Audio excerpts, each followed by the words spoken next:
हाथ बढ़ाना, एक अकेला थक जाएगा मिलकर बोझ उठाना।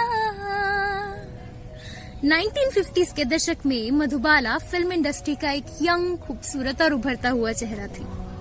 1951 में उनकी मुलाकात दिलीप कुमार से होती है। तराना मूवी की शूटिंग के दौरान हुई इस मुलाकात में दोनों में प्यार हो जाता है और एक अफेयर की शुरुआत होती है। वहीं दूसरी तरफ famous director of Bollywood B.R. Chopra, जो कि अपनी नई मूवी नया दौर की शूटिंग के लिए कास्ट ढूंढते हैं, एंड में ये फाइनलाइज करते हैं कि दिलीप कुमार और मधुबाला उनकी मूवी में लीड रोल्स के तौर पर एक्टिंग करेंगे। इंडियन कॉन्ट्रैक्ट एक्ट 1872 के अंडर एक कॉन्ट्रैक्ट फ्रेम होता है, जिसमें कि मधुबाला यानी कि मुमताज, दिलीप कुमार यानी कि यूसुफ खान, मधुबाला के पिताजी अताउल्ला खान और डायरेक्टर B.R. चोपड़ा पार्टीज बनते हैं। हालांकि section 11 of Indian contract act, जो कि किसी कॉन्ट्रैक्ट में आने वाली पार्टीज के तौर पर कौन कॉम्पिटेंट है और कौन कॉम्पिटेंट नहीं, ये तय करता है। उसके अकॉर्डिंग मधुबाला, दिलीप कुमार और B.R. चोपड़ा तीनों ही कॉन्ट्रैक्ट करने के लिए कॉम्पिटेंट और एलिजिबल थे। पर उस समय में लड़कियों की वल्नरेबिलिटीज का ध्यान रखते हुए लड़कियों के गार्जियंस भी कॉन्ट्रैक्ट में आया करते थे। बहरहाल मूवी की शूटिंग की शुरुआत होती है, जो कि बॉम्बे के ही एक प्रोडक्शन हाउस में शुरू होती है। Director B.R. Chopra contract sign होने के बाद 30,000 की एडवांस पेमेंट पहले ही मधुबाला को कर चुके होते हैं। मूवी की शूटिंग की शुरुआत हुए लगभग 15 दिन बीत जाते हैं और डायरेक्टर B.R. चोपड़ा आने वाले सीन्स की शूटिंग भोपाल और पुणे में आउटडोर करना चाहते थे, जिसमें कि एक विलेज सीन को शूट किया जाना था। लेकिन अताउल्ला खान, जो कि ये जानते थे कि मधुबाला और दिलीप कुमार एक अफेयर में हैं, इस रिश्ते के सख्त खिलाफ थे। उन्हें लग रहा था कि B.R. चोपड़ा और दिलीप कुमार जानबूझकर एक कॉन्स्पिरेसी रच रहे हैं, जिससे कि मधुबाला को दूर ले जाया जा सके और दिलीप कुमार और मधुबाला आपस में टाइम स्पेंड कर सकें, जो कि एज अ फादर वो नहीं चाहते थे। इसीलिए उन्होंने मधुबाला की हेल्थ का हवाला देते हुए ये कहा कि चूंकि मधुबाला के दिल में छेद है, इसीलिए उनकी हेल्थ कंडीशंस को ध्यान में रखते हुए वो उन्हें आउटडोर शूटिंग नहीं करने देंगे। इस पॉइंट पर आकर मधुबाला ने भी अपने पिताजी का साथ दिया। B.R. चोपड़ा, जो कि मधुबाला को पहले ही 30,000 की एडवांस पेमेंट कर चुके थे, इस बात के सख्त खिलाफ हो गए। अताउल्ला खान का ये भी पॉइंट था कि बॉम्बे में ही ऐसी जगहें या ऐसे सीन्स ढूंढे जा सकते हैं जहां पर एक आउटडोर विलेज की शूटिंग की जा सके, पर B.R. चोपड़ा इस बात को मानने को तैयार नहीं थे। इसीलिए उन्होंने under the section 73 of Indian contract act breach of contract का केस मधुबाला और अताउल्ला खान पर कर दिया। अब ये ब्रीच ऑफ कॉन्ट्रैक्ट क्या है? जब आप किसी बाइंडिंग कॉन्ट्रैक्ट के तहत हुई टर्म्स एंड कंडीशंस को वायलेट करते हैं, तब उसे ब्रीच ऑफ कॉन्ट्रैक्ट कहा जाता है। हमारे पास ब्रीच ऑफ कॉन्ट्रैक्ट के लिए 3 तरह की रेमेडीज अवेलेबल होती हैं। सबसे पहली, किसी एक्ट की नॉन परफॉर्मेंस की वजह से अग्रीव्ड पार्टी को जो लॉस हुआ है उसके लिए डैमेजेस दिए जाएं।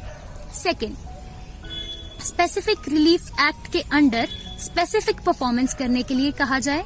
और तीसरा, स्पेसिफिक रिलीफ एक्ट के अंदर ही इंजंक्शन ली जाए। अब B.R. चोपड़ा के पास 2 ही चॉइसेस मौजूद थी।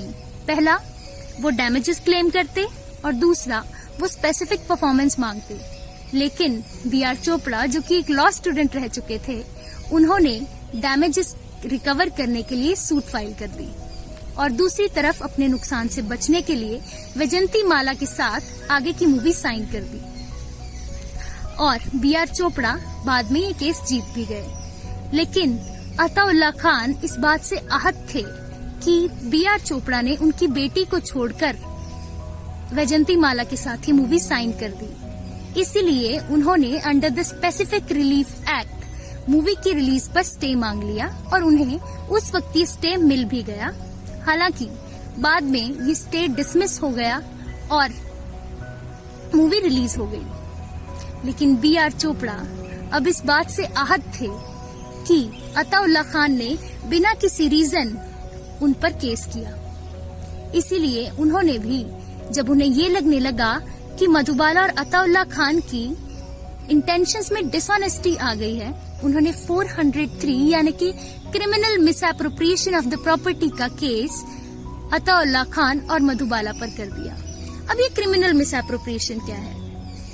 Criminal misappropriation of the property यानी कि संपत्ति का अपराधिक दुर्विनियोग। जब आप किसी और की प्रॉपर्टी को अपना बनाने की कोशिश करते हैं, उनके कंसेंट के बिना या अपने यूज में ले आते हैं, तब इसे क्रिमिनल मिसएप्रोप्रिएशन ऑफ प्रॉपर्टी कहते हैं। यहाँ पर 2 कंडीशंस बहुत जरूरी हैं। सबसे पहली आपकी डिसऑनेस्ट इंटेंशन और दूसरा आपकी प्रॉपर्टी मूवेबल होनी चाहिए।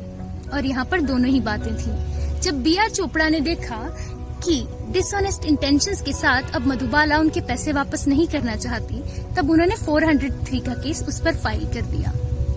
हालांकि पिछले केस में जो स्टे अताउल्लाह खान ने मूवी पर ली थी, वो केस डिसमिस हो गया और मूवी रिलीज हो गई। तो मूवी ने बॉक्स ऑफिस पर 5.5 करोड़ का बिजनेस किया और मूवी बहुत हिट हुई। ये देखते हुए B.R. चोपड़ा ने भी क्रिमिनल मिसएप्रोप्रिएशन का केस वापस ले लिया और मधुबाला को फाइन और जेल दोनों से बचा लिया और ये केस यहीं पर सॉर्ट आउट हो गया। लेकिन एक बहुत ही इर्रिट्रीवेबल लॉस जो सारी प्रोसेस में हुआ वो ये था कि दिलीप कुमार और मधुबाला का ब्रेकअप हो गया। पहले केस की प्रोसीडिंग्स में यानी कि जो रिकवरी सूट B.R. चोपड़ा ने की थी, उसमें गवाही के तौर पर जब दिलीप कुमार के बयान लिए गए तो उन्होंने ये कहा कि हालांकि मैं मधुबाला से बहुत प्यार करता हूँ, लेकिन जब प्रोफेशनली देखा जाए तो मधुबाला यहाँ पर गलत है। इन्हीं चीजों के कारण और ईगो क्लैशेस के कारण दोनों के बीच की लड़ाई एक टसल में बदल गई थी। एक छोटी सी रिकवरी सूट एक ईगो क्लैश में बदल गई थी। इसीलिए बाद में B.R. चोपड़ा ने भी ये केस ड्रॉप किया और मधुबाला ने भी इस कारण की वजह से उनसे माफी मांगी और इस तरह ये सारा केस यहीं पर सॉर्ट आउट हुआ। इसी तरह की बॉलीवुड और लॉ से जुड़ी नई कहानियां जानने के लिए follow our channel, like and subscribe. Thank you for watching.